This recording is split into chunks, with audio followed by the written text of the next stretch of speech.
Hello and welcome to the Kuriaknits podcast. My name is Erin and I'm so glad you've joined me here today. I'm joining you from Southern Ontario where we have another uncharacteristically warm day and I have a cold. You can probably hear it in my voice, so this is likely going to be a shorter episode, although I have heaps of knitting, so no guarantees because I've been sick. And I thankfully finished and passed my comps exams for my PhD program. I have had a lot of free time, which is something that I'm not used to. So I spent a lot of it binging Grey's Anatomy and knitting. I think I just crossed into season 14. I think I'm in season 14 now, so I'm a little sad it's gonna end. I actually watched it as it was coming out with my mom, and I never got this far, so it's all new to me now. And my husband surprisingly likes joining in. He's like very invested in the drama, and he loves. It's funny. My favorite characters and his favorite characters are the same. My favorite characters by far are Bailey and her husband, and they are also Jason's favorite characters. And I didn't tell him that at all. So it's just kind of funny how we've fallen together on that. But anyways, if you're not a Grey's Anatomy fan, I am sorry. But yes, I passed my exams, which is very exciting. So I am officially a PhD candidate and I get to get started on research. But most people kind of take the month of November to recuperate and to chill a little bit. And although I don't have the whole month to do that, unfortunately, I've had the past couple of weeks or week and a half, I guess, to relax a little bit. Some of it was a bit of forced relaxation time because I got the cold of the century, which you can almost definitely hear in my voice. I came home from work and I just deteriorated from there.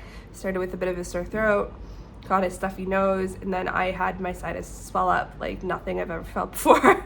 I feel like the older I get, the more my sinuses tend to swell up, which is not fun, to the point where I woke up on Friday and my sinuses were so swollen that I couldn't open my eyes all the way, which was fine. I've never experienced that before, so I was walking around squinting. It like hurt to keep my eyes open, and so this is the first day where I feel almost normal. I can kind of breathe through my nose. It was so bad I even went into Rexall and I got the like squirt up your nose stuff to try and help your sinuses clear out a little bit because I couldn't breathe properly. And I've never used those before, and I didn't know they kind of hurt. Like not fun, especially if the stuff kind of goes down your throat a little bit. Oh my gosh, it's like stings, it hurts. And I didn't know that. And so my family were never the type to use them. I never used them before. I mean, they work extraordinarily well. I've heard that you need to be careful because you can become like dependent on them for a little bit. It can kind of delay your stuffy nose, but I've been using it sparingly and it's honestly helped my breathing so much. But I'm gonna sound a little stuffed up today, and I'm gonna be taking some breaks, so if there's some jump cuts, it's probably me just taking a drink. I'm actually going to see a comedy show tomorrow, so I'm gonna have to mask up. I'm just really hoping like I continue to feel well, but if I were to get a cold, I think it came at the best time. It's not COVID, I've tested, but I've still been masking when I've had to run out, and I missed my massage appointment. It's been a couple days. It's been interesting. A lot of sleeping. Oh my gosh, I just feel so lucky that I can take 3-hour naps in the middle of the day and I don't have to force myself through anything, because I think this cold specifically would have been so hard if I had had like a proper 9-to-5 job to try and push through. Even if I was working from home, it would have been just very difficult, or had kids or anything. As I get older and I'm looking forward to having kids, it's like instances like this where I just find myself taking a moment to be grateful that I'm able to really just focus in on myself, and that my husband is able to focus on me and nurse me back to health a little bit. And I know that not everyone has those luxuries. So for those of you who have kiddos out there, I see you and I hope that you're doing well. And I know that sometimes often that means sacrificing a lot of yourself. And I was just reflecting on that lately while I was knitting along. So anyways, I should probably get into the knitting. So I spent a lot of time knitting in the past 2 weeks. It is I mean, if it's not to go back to Grey's Anatomy, but I've gotten through 2 seasons in the past 2 weeks, so that should indicate something, as well as watching Love is Blind, which, holy heck, if you're watching Love is Blind, wowza, is this season an adventure and a half. So I'm also caught up on that. So yeah, it's been a lot of knitting and watching things, and I am about ready. I mean, yeah, it's been about a week and a half that I've had completely off, doing some work but not a lot, and I'm kind of ready to get back into things a little bit, just because I need to not stare at the TV anymore. And I used to be a big reader, but now I find that I can't read for fun because it just feels like work after reading. I looked at my total count. It was 236 books for my comps and research for papers within those, and that was in a year, and I just can't read for fun right now. I haven't gotten that back, and so I'm trying to figure out what my hobbies are that don't involve looking at a screen. And with knitting as my #1 hobby, I can obviously always have something on while I'm doing it. And so I've been trying to put on audiobooks or listen to podcasts and such while I'm doing it. But I also just need to find other things to do with my day, maybe getting back into baking once I get a little bit better. I don't want to be baking while sick. But my hands have been really feeling it. I've had to stretch out my hands quite a bit, just because I've been knitting many hours a day, which has been nice, but also a lot. But I am close to finishing a couple things, and I have a finished object to show for all of my knitting time. I'm kind of low in the screen. Let me see if I can, I'm gonna adjust the shot a little bit, and then I will be right back to talk about my finished object. Okay, I think that is a little bit better. I actually got a new tripod because my old one of the legs completely broke off. It was a really cheap one that used to be my husband's, and so I was able to go out and get a new one. And so now you're not on a pile of books, but it meant that I kind of had to fiddle around with this setup a little bit more. The nice thing about this tripod is it actually goes 3 feet high, so I can like put you way up if I wanted to stand or something, which I really enjoy, and I'm really excited to find new filming spots, especially in the new house. So I really wanted to get a tripod that was a little bit more, what's the word I'm looking for? A little bit more, I guess, flexible to use, easy to use, had more use cases. I don't know what I'm trying to say, but anyways, let's get into it. So this is my first and only finished object for this week. This is what I am lovingly calling my Wellington sweater, and it may look a little bit different than you last saw it, especially in the neckline. So let me start with what it is. So this is a top-down Raglan sweater that I designed myself. I cast on 64 stitches in the top. I had initially done the neckline, knit the body, knit the raglan until I felt like it was a good length for me, knit the body, knit the sleeves. Yeah, nothing to it. I was thinking I was going to do a lento with this actually, and then I figured with a regular top-down raglan like that, I kind of wanted to make a bunch of adjustments to it anyway, so I figured I would just knit up a little swatch and measure it out myself. And for me, I know that if I'm using like 5 or 6 millimeter needles, which for this I use 6 millimeter, casting on 64 stitches for the neckline is usually perfect for me. And I've done that with one other sweater before. So yeah, that worked extremely well for me. I knit the whole body. Let me stand up to show you. So this is what it looks like. It's got ribbing on the bottom and then a considerable amount of ribbing on the sleeves. And I knit the sleeves straight. This is a style that I've been seeing in a lot more knitwear lately, just straight sleeves with a little bit more ribbing on the bottom. And it was a style that I've really been liking and wanted to try, and I actually really like the way that it looks on me. It looks quite modern, which I quite enjoy. And I went down a needle size, or I guess 2 needle size for the ribbing. So I did the body in a 6 and I did the ribbing in a 5. And the neckline was really bothering me. I'll see if I can put a photo of what the neckline used to look like. It was basically At first it was 1x1 rib, then I ripped that out. And then I had done the whole sweater with 2x2 rib. Sorry, it's really windy outside. I'm sorry if you can hear that. I did the sweater with a 2x2 folded collar rib, and I found that it was just looking a little bit, it wasn't laying right, and I tried to put elastic in it to try and make it lay a little flat, but it just kept sticking up, and I don't know what it was, if it was just this yarn or the way that I knit it, but it just was not working out for me. And so I had finished the whole sweater, and I had it on, and I was looking at it, and I was like, you know what, I'm just not satisfied with this. I have a little bit of extra yarn, let's do some knitting surgery.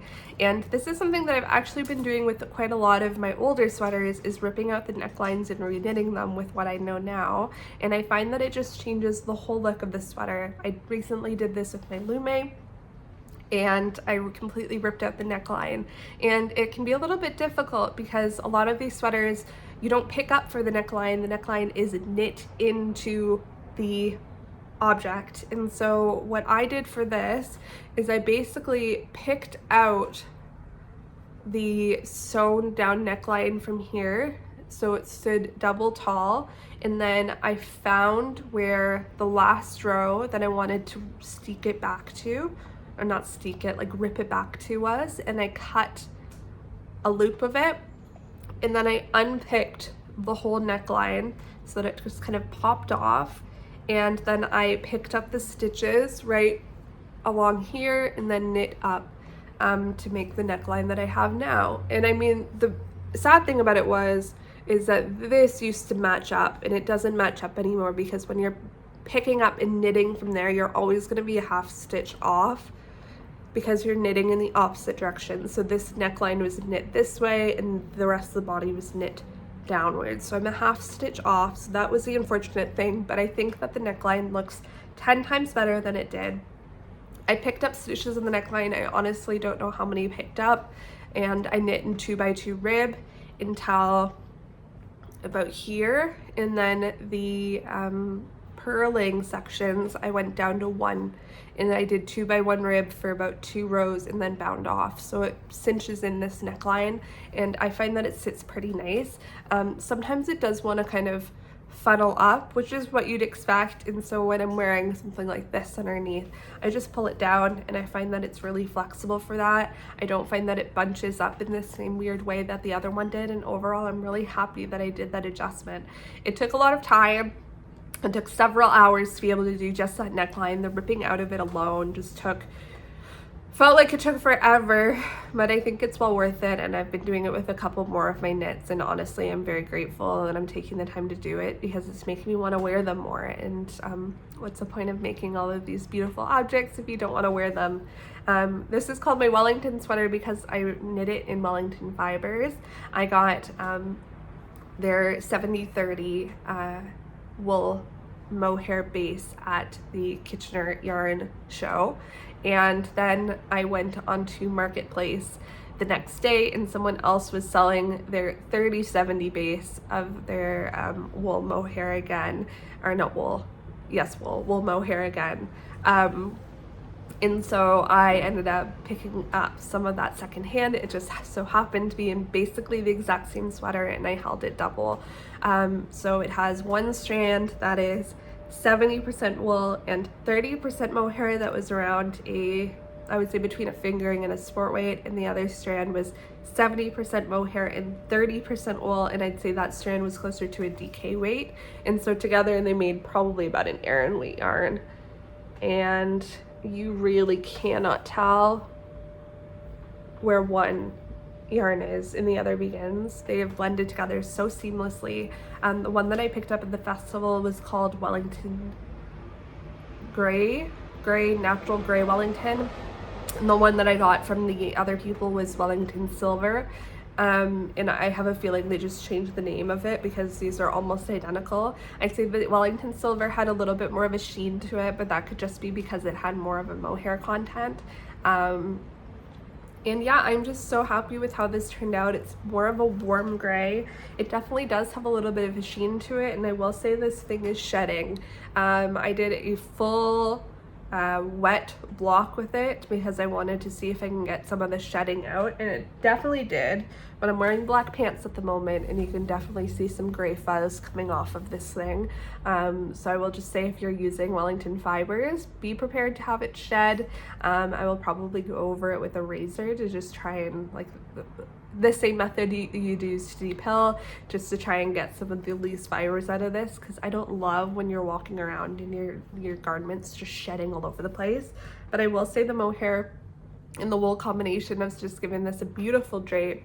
I don't find it very itchy. I do find this neckline, just because it tends to ride a little bit further up. I did put short rows in, but I think I could have used a little bit more. Sometimes when it gets up to here, it does bother me a little bit, so I've been preferring to wear it with some turtleneck tanks underneath. This one is from Cotton, by the way. It's a Canadian sustainable brand, and I highly recommend them. They're a favorite in our family. But yeah, I am so pleased with this sweater, and I think that if I have fibers that would suit this gauge again, I would absolutely do this again. And I mean, the nice thing is that you can very easily adapt this to whatever kind of arms or length or whatnot that you'd want. I'd actually love to do this in a sweater dress. That's been something I've been thinking of casting on for the winter, so maybe if I can find a yarn quantity for that, that will be in my future, something that looks like this, but it's just a little bit longer. I can belt at the waist. But overall, I'm super pleased with this sweater, and I'll definitely be looking out for Wellington fibers to use in the future. Let's move on to some whips. Okay, hopefully I'm sounding a little bit less stuffed up now. I took a bit of a break to get some water, squeeze some of that stuff up my nose, and blow my nose. So I feel like I'm breathing a little bit better, but now I've got that gross taste in the back of my mouth. So maybe I'll drink some coffee and we'll move on with it. I forgot that having a cold on top of long COVID, which I actually did get diagnosed with, by the way. So I officially have long COVID, which was a great relief, because it just felt like I was being extremely lazy. But I gave him my symptoms, and he's like, no, that's like classic long COVID. And I'm like, thank you so much for reassuring me. But anyways, long COVID, one of the things that happens is if I talk too much, I find it difficult to breathe out of my nose because it swells up and it's already swollen. So this is becoming more challenging than I thought it would. So my apologies if this is a little bit, yeah, if you're feeling like the secondhand sickness from how I'm looking. 1 second. I feel like I'm looking better today though. I woke up and my husband said, you almost look healthy. So I'm gonna take that as a win. Let's get into the whips. This one is so close to being done, and I'm so pleased because it's been on my needles forever. And it is my sweater number 15. So the body is finished, and I have finally finished one arm completely. It's crazy how much these cables really suck in the arm. It looks so tiny, but of course when you block it, it's just gonna spread out completely. So I finished one arm and about 1/3 of the way down the other arm. The one thing that I was trying to figure out, I was constantly trying this thing on at the end, because she doesn't actually say how many cables to do down the arm. And of course, it would be very difficult to do that because people have different size arms. But for me, I'm about 5'2". I had to do 10 cables down the arm before switching to the ribbing, and I don't think that's taking away anything in the pattern. But if you are knitting this, that's how many I did, and I find that this is fitting really, really well. She does warn in the pattern that this thing tends to stretch out an entire cable, and if that happens, I may need to rip it back a little bit. But I think if this were to stretch about half a cable, I'd be totally fine with that. But yeah, I'm just really liking the way that this is turning out. I'm so excited to wear it. I just found that these sleeves are dragging. They're on 4.5mm needles, which I wouldn't think would drag so much, but it's like a 90 stitch arm. Is that right? Close to it. And it's over 100 rows. to get through the yarn. And I'm used to like an 80 to 90. I mean, this one was only like 70 because of the bigger gauge. And so it just feels like I'm knitting and knitting and knitting on these arms and they're just never getting done. So I've put this in the living room TV, and so I watch it when I'm with my husband and we kind of chat while watching TV, which makes things go a little bit faster. But it also means that it's been relegated to a place where it's not necessarily my primary project. So I'm hoping very much so to have this done by the next episode. I mean, I really want to start wearing it. I think it's absolutely beautiful. The drape of it is stunning. I will say though that this is another one that has been shedding like crazy. This drops mohair. The only thing that I've noticed as a big difference, my next project that I'll show, I'm using the sand-discard mohair, and I don't find that that's shedding as much.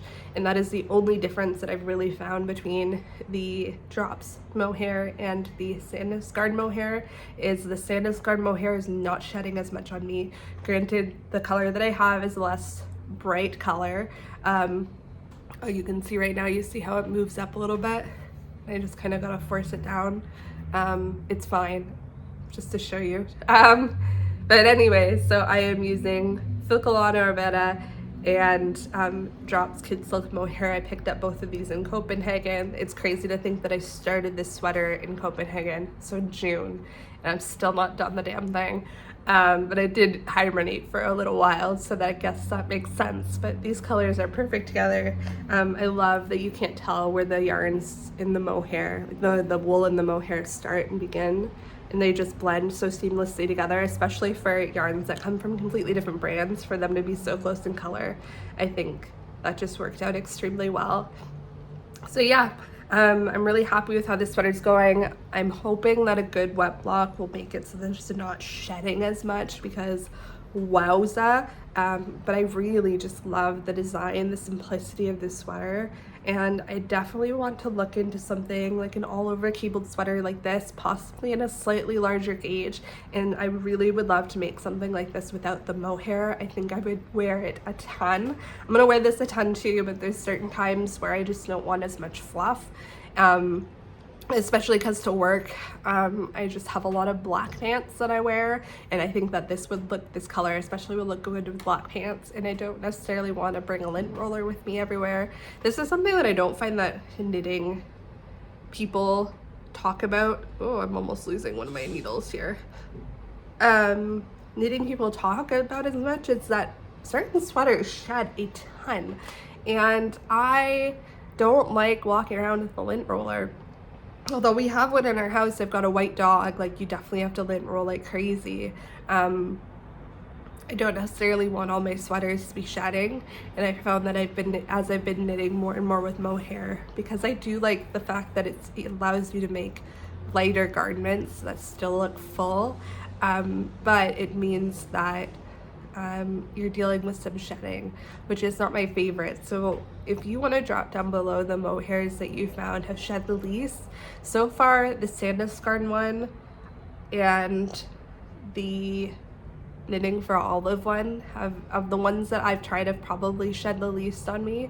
That said, I have 2 sweaters quantities of the Drops Kid Silk Mohair from Wool Warehouse in the mail to me right now as a birthday gift to myself. My birthday is actually tomorrow.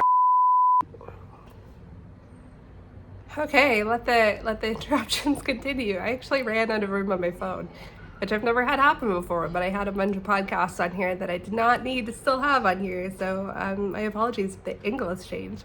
I think I was talking about where my order. I ordered some Kid Silk Mohair from Wool Warehouse for my birthday, just because it is the most affordable mohair that you can get out there, and I have some sweater projects that I would like to cast on in the not so distant future, and also a quantity of yarn that needed something to pair with it, and so that's the reason I keep buying it.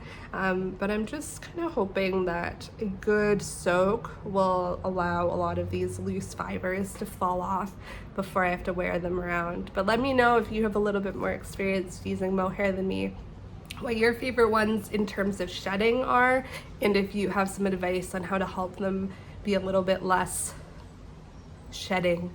I just want them to hold on to their fibers, you know. But let's talk about the next one. Okay, this next one I am so beyond in love with. It is one that I've been working on in the past 2 days or so, like a storm, and it's almost done. And it is my Tulip Guernsey by Midori Hirose. And look how amazing that looks. Oh my gosh, I'm so obsessed with this sweater, with the construction, with the way it looks, with everything. And so I think the last time you'd seen it, I only had done one of the panels. And so yeah, I finished both panels, connected in the round, did a good chunk of the body, and then did the sleeves. So for the sleeves, I was inspired by a creator on Ravelry who is one of the testers. I'll put them up, and she had these kind of like 3/4 length sleeves that were a little bit bigger, that didn't do the sleeve decreases, and then ended off borrowing from the garter section here. And the only amendment I made to that is I added an extra crochet row, because I found with just the 3 rows of garter it was still wanting to flip up a little bit.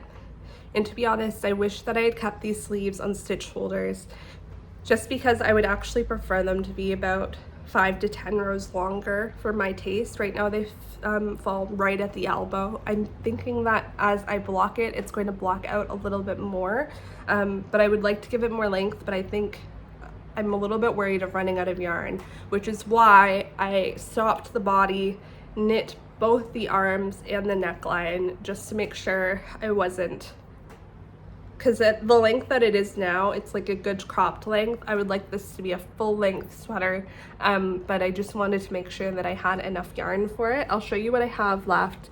The one that I'm really worried about is this one here. So this is the main strand of wool that I'm using. So I've got this much left, which is actually more than I thought I would, having finished the sleeves in the neckline. So I might actually have a little bit more to go back and fix it. Wow. To go back and lengthen the arms a little bit.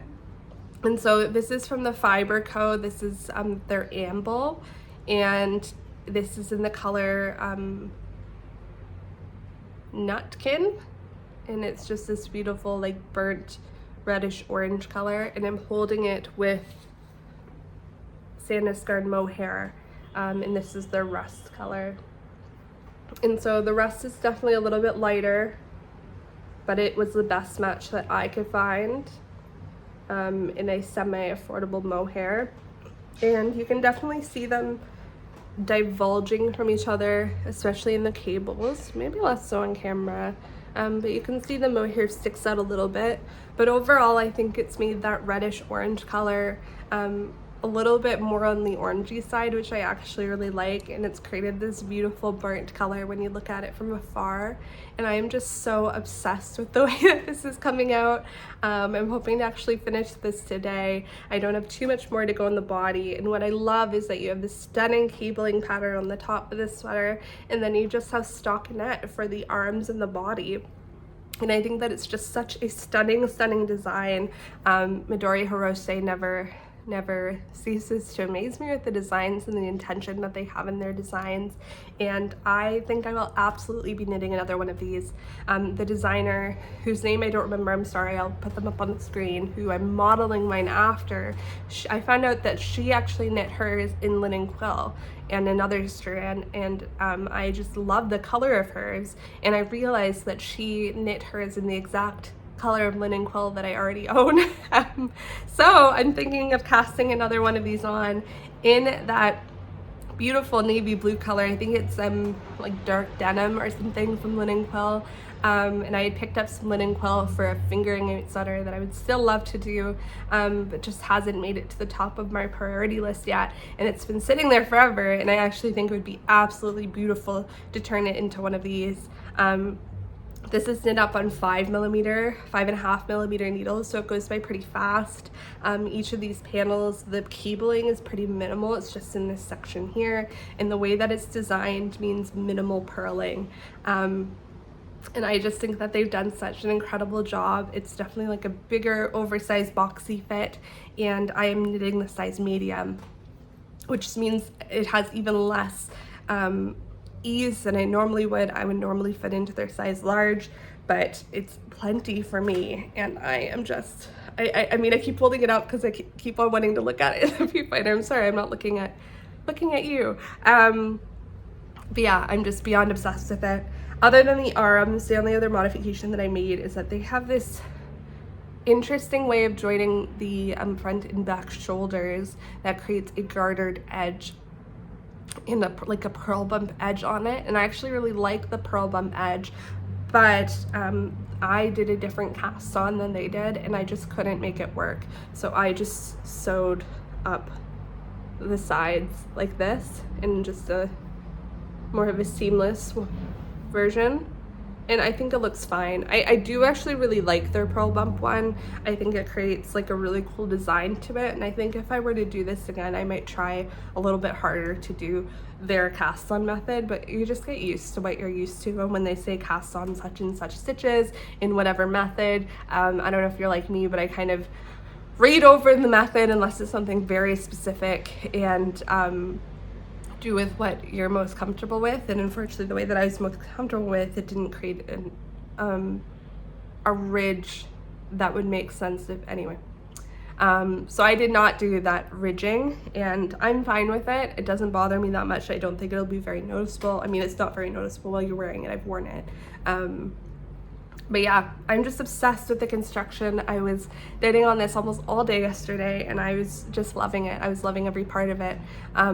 Getting into the stockinette section was really nice, and the material that this yarn combination is creating is just so soft and divine, and I am just so in love with both of these yarns.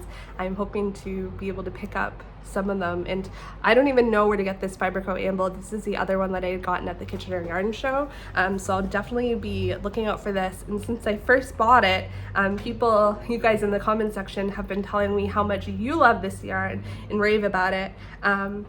It's definitely not a budget-friendly yarn. I think it was 30 bucks Canadian a skein, which is why I only had 2 skeins of it. But I mean, if I can get a full sweater out of 2 skeins of it, then maybe it is worth it to get another sweater's quantity, because I am just, yeah, so beyond in love with the way that the sweater is knitting up. And if it wears well, then I can definitely see more of this yarn in my future. So hopefully the next podcast, this is what I will have on my body. Well, this or my sweater number 15. How will I possibly choose?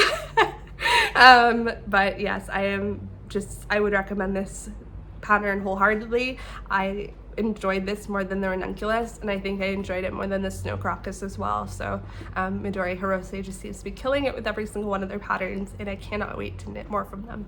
So the next sweater I had to talk about is the Moby Sweater by PetiteKnit. I don't have too much more to say about this, but I think the last time I'd shown it to you, I was maybe working on the front panel, I think, and I finished the front panel, and I have joined in the round, and I am just going round and round and round, and I'm still finding this such an enjoyable knit. It's really nice being able to join in the round. Now it seems to be flying by a lot more. That said, I haven't done too much in the round so far, but I have had a couple people question how small that they find the back panel, and I just wanted to show you a little bit of a close-up of my back panel. And the front panels do kind of swing back a little bit, which I think is not completely obvious in the pattern. And if you have this pattern, you'll know a little bit more of what I'm talking about. But unblocked, it looks a little funky, but I think blocked out, I've kind of stretched it a little bit to see what it would look like, and I think it's gonna look fine. But yeah, this is one that I think I raved about last time. I'm so excited to have the finished object for this. I can already tell. I've tried it on and it fits already so well, like a perfect oversized sweater. The only thing that I'm thinking about, and you guys let me know in the comments what your opinions are, in the original Moby Sweater, the arms have this motif section on them right here, but I'm thinking of actually forgoing those and just doing a what is this called again, the moss stitch on the sleeves. When I look at other people's, for whatever reason, it kind of bothers me a little bit, the way that the cable just comes out of the moss stitch here as if from nowhere. And I understand the necessity of it. I mean, it's a drop shoulder. And so you have this here, you pick up the neckline, and then the cable kind of carries out from here down. And I like the way that the arm looks on its own, but at the join, it really bothers me how it just comes out of nowhere. And I don't know if it's just me, but I'm wondering if I just do the sleeves in moss stitch. I know it would blend a lot better with this, but it does take away an essential design element from the sweater. So I've been going back and forth on what to do with that. So let me know in the comments what you're thinking. I know that if I keep the cables and that motif in, it'll be a lot more fun and probably a lot easier to knit the sleeves. But will I like the finished garment as much as if I just did seed stitch all the way down? I don't know.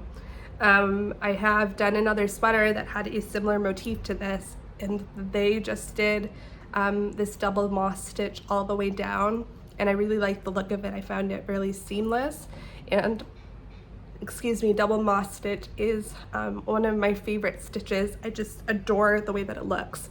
And so yeah, I mean, but the other end of things, the original sleeves also have a lot of double moss stitch on them. It just also has this motif right here. So does that bother you when you're looking at this sweater? What do you think? What would you do if you were me? I'd love to hear. And the only reason that I found that a lot of people who have gotten to this point in the sweater have picked up and done their neckband, and I would love to do that. I'm just waiting to run out of my where is it, my ball of yarn for the body before I go and pick up for the neckband. And then yeah, that's my plan. I just don't want to have too many balls of yarn on the go at one time, and I don't want to cut my yarn if I don't need to. Yeah, sorry, it's a day. So I am using Daylight's American Cormo by Harrisville Designs, and it looks like this. This is their caffeine shade, and I raved about this last podcast, so I won't talk about it too much again, but I am still obsessed with this yarn. I cannot wait to block this object and just have it completely soften up, and I will definitely be picking up some more of either this or Brooklyn tweed, because I am completely convinced. I will actually be going to Ottawa in 3 weeks or so, 2 or 3 weeks, and I know that they're what's it called, Wabi Sabi? They've got a yarn store kind of close to downtown that carries Brooklyn tweed, and so I'm tempted to pick some up. I also know that on the way there and back, I will be passing right by the Knitting Loft in Toronto, because I'll be on the 401, and it's very easy to hop off the 401 at Yorkdale and to go take a look in their store. And I know that they off and on also carry Brooklyn tweed, so I'm very tempted to jump into one of those stores and grab a sweater's quantity.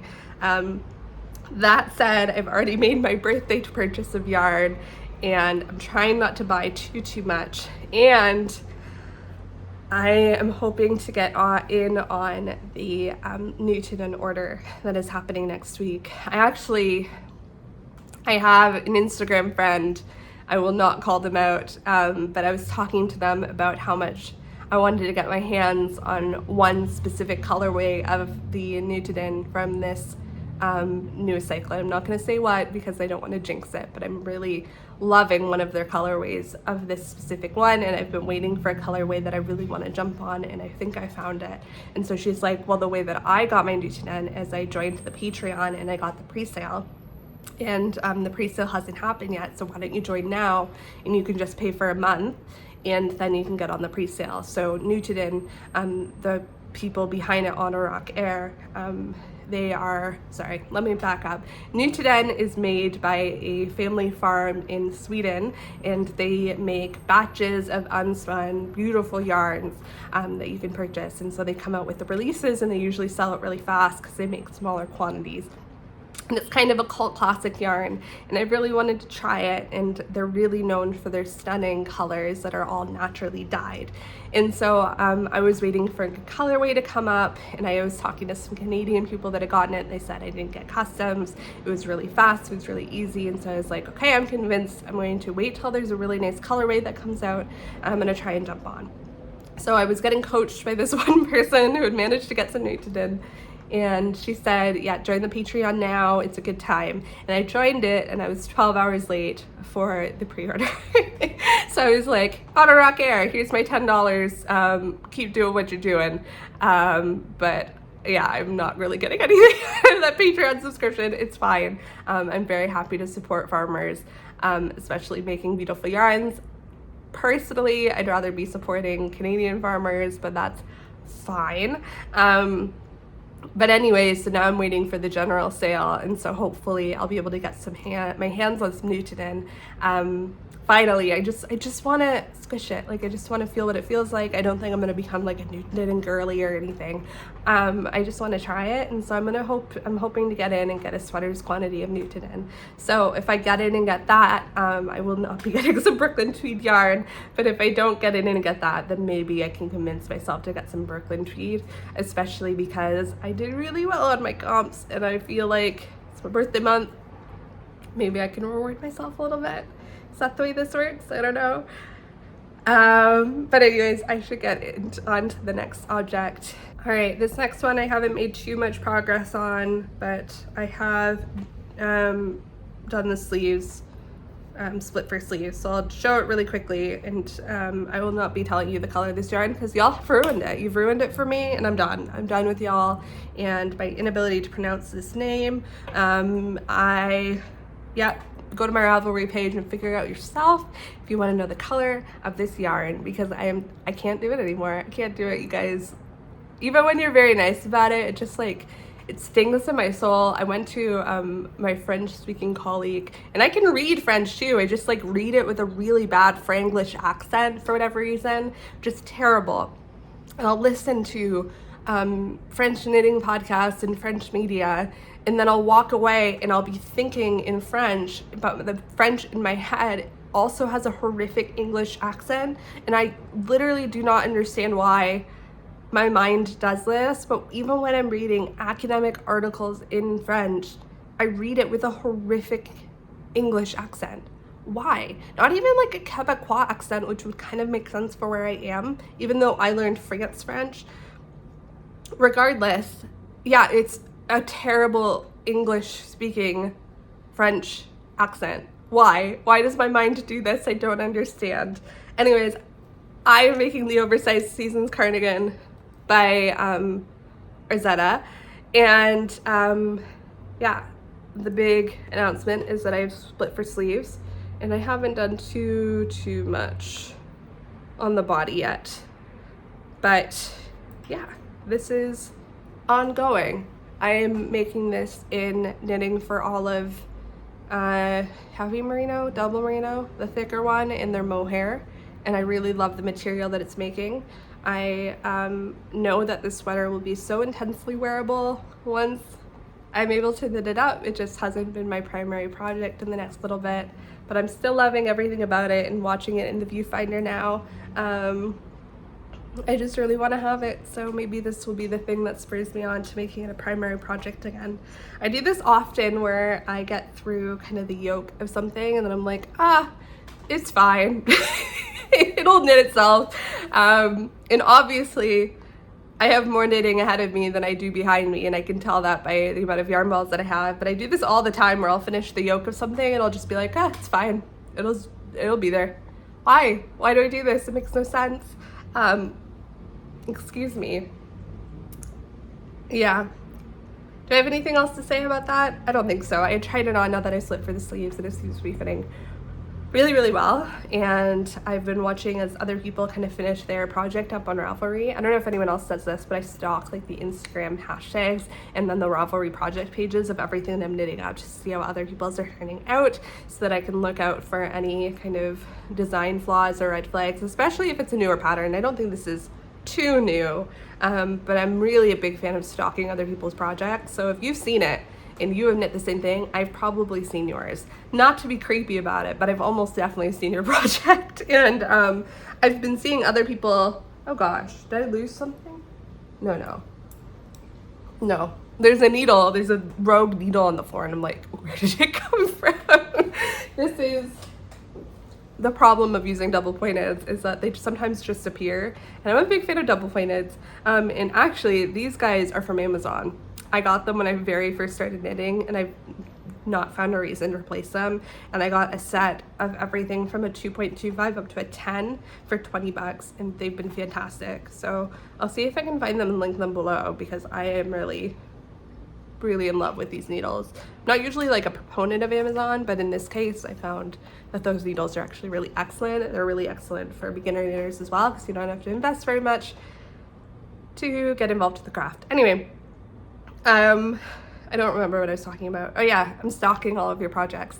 But there have been some people that have recently finished one of these, and they just look amazing on. And so it's been making me more and more excited to be able to do that. But all of my attention in the past couple of days have gone to the previous sweaters that I've shown you. So I really just need to get those done. I mean, a lot of them are almost done. And then I can focus on this one a little bit more. And maybe have it done by the end of the month. That's the goal anyway.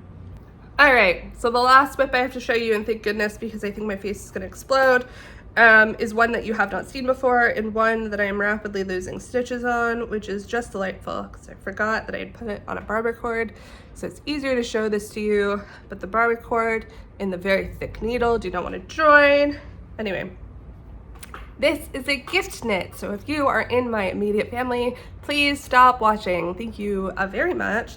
But this is a gift knit for my sister. She requested a green cardigan, and so I said to her, if you want a cardigan, it is going to be a thick boy. And she said that is fine. And so I had plans to actually make the Thea cardigan by Nordland. I made one myself. It's a pattern that I really love, and it is made with bulky yarn. And I really like mine, but it's a bit longer, and my sister is in a wheelchair. And so I wanted to be mindful of the fact that she was going to be sitting in this cardigan 99% of the time. And so I didn't want to make something that was longer that would kind of get stuck under her butt. And so I was looking for a cardigan that hits at the hip, and I was looking for a pattern possibly that I already had, just so that I wouldn't be, I don't know, wasteful of patterns that I bought and haven't made. And then I saw the Sunday sweater, and I was like, you know what? That would probably work really well. So it's initially made with a bulky weight yarn, but I had already bought a super bulky weight yarn. So I am amending the pattern a little bit, but let me show you. Ta-da! So this is the Sunday cardigan. I have made a Sunday sweater for myself that I recently accidentally felted, which is great. But it was actually a sweater that I loved, and I had always intended to make the cardigan for myself, and so I'd already bought it, and I'm glad I'm finally being able to use this pattern. And I am almost ready to split for sleeves. So yeah, so the sweater kind of looks more, oh my gosh, needles everywhere, kind of looks more like this, and the cardigan obviously goes the other way. And the cool thing about it is that you can see like how the button band is here, and then this part at the top is double folded over, and so it kind of stands up a little bit more and is a little bit more stiff. I've actually found the construction of this really nice. It's gone unbelievably fast because I am knitting on 8mm needles. Where's one of these? Look at that bad boy. He's so chunky. I have not knit a chunky knit in a while, like at least not something this chunky, and holy heck, it's kind of nice. It builds up so fast. This, I kid you not, was like maybe 2 hours of knitting. It goes so fast. It's making me want to do one for myself. So I am knitting. I got this with my first wool warehouse order. It is Drops Andes. When I thought of a thicker yarn for something to make my sister, I wanted to make sure it was soft because she is not a knitter. She doesn't really get the like thick, slightly scratchy wools for the sake of it. I feel like that's a very knitter thing, or like someone that grows up wearing knitwear a lot, you get used to those scratchier wools. My sister doesn't like it. She wants something soft. This is the first yarn that I thought of. She said she wanted green. I knew they had a green color. Perfect. Love this green color. I picked up 10 skeins of this, And on Wool Warehouse, they are unbelievably cheap. I will say though, I am on day 14, I think, of waiting for my Wool Warehouse order. And the last one came really fast, within 7 days. And to be fair, they say 7 to 14 days shipping. And I know that the UK is having postal strikes, so it might have gotten held up on that end. But just a warning, I guess, that if you are making knits for Christmas and you're wanting to order off the Wool Warehouse, I would probably order now, because this latest shipment that I made from them has been taking a lot longer than this first one has, and I don't have it yet, so I don't know when it's coming, but it's likely, I think the post has already been by today, so it's likely going to be more than 14 days. Just to throw that out there. I don't think it's a problem yet, but if you're ordering especially to make Christmas knits, I would just beware that you might want to order sooner rather than later. But anyways, this is the yarn that I'm using, and because it's super bulky, they actually recommend using, I think, a 9mm, yeah, a 9mm needle.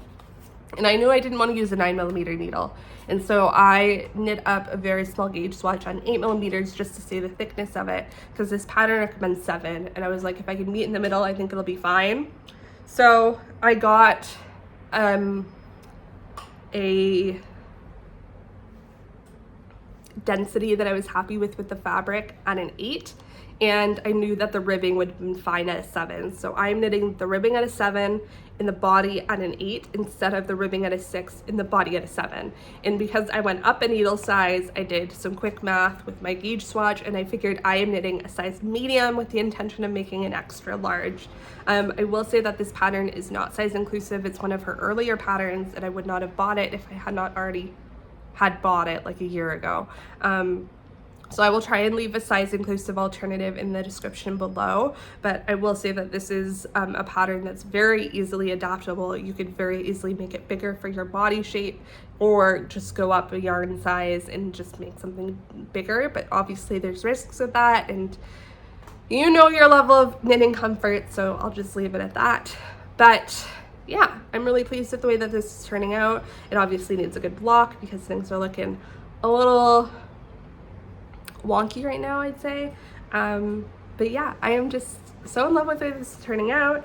I really love the design of her Sunday sweater and her Sunday cardigan. I wish that they were more size inclusive, but I already have the patterns, and my opinion is I'm not going to give money to patterns that aren't size inclusive. And it's not about writing off designers. I'm very happy to give money to PetiteKnit for their patterns that she has that are size inclusive. But I would rather just support size inclusive patterns if they realize that they're making more money off their size inclusive patterns and they're not size inclusive patterns. Then I think that sends a message to the designer. So a lot of people have been criticized for saying like, oh, you're canceling people. I'm not canceling anyone. I like PetiteKnit's patterns a lot. I just wish they were all size inclusive, and that's what I will say on that.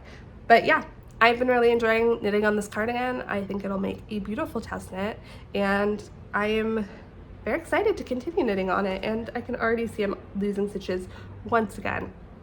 Do people have like barber cords that actually stick on the needles really well? I have found that mine have split in some places where you attach it to the needle, and they don't often stick onto the needle as nice as I'd like them to. I got all of mine in a pack in Copenhagen, and I think they were like no name. So if you have ones that you really like, let me know. Leave it down in the description for all of us to learn, because I would love to pick up some more. I use them all the time, and I would love to have some that work a little bit better. Let's move on to acquisitions. I only have one. So the only acquisition that I have is a thrift find, and it is this cone of fabric, unknown to me. There is nothing on the inside of this cone to indicate what it is or where it came from. So I bought this on a whim. I was feeling it, and I was like, you know what? It's a 50-50 chance this could be acrylic or superwash or something. It feels a little bit softer than I'd expect a 100% wool to. And so I came home and I did the burn test, and I think it's part acrylic, part wool. It burned, and melted. Which is why I think it has some natural fiber and some artificial fiber in it. I don't exactly know how much of each. If I were to guess, I would guess an acrylic wool blend, but I don't know completely. But I frayed apart the different components of the yarn, and some of them very clearly burn and some of them very clearly melt.